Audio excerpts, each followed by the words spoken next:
अगर तुम्हें एक ऐसा दरवाज़ा मिले जो हर रात खुद खुलता हो, क्या तुम उसे खोलोगे? एक लड़की रेशा अपने नाना के पुराने महल में रहने आती है। हर रात एक बंद दरवाज़ा चर्र की आवाज़ से खुद खिल जाता।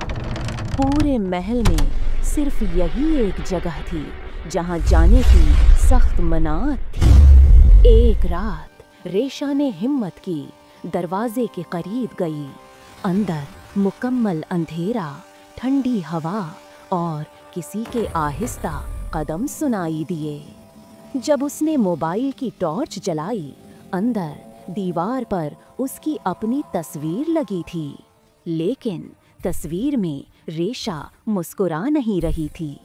अचानक तस्वीर में मौजूद रेशा की आंखें झपकीं।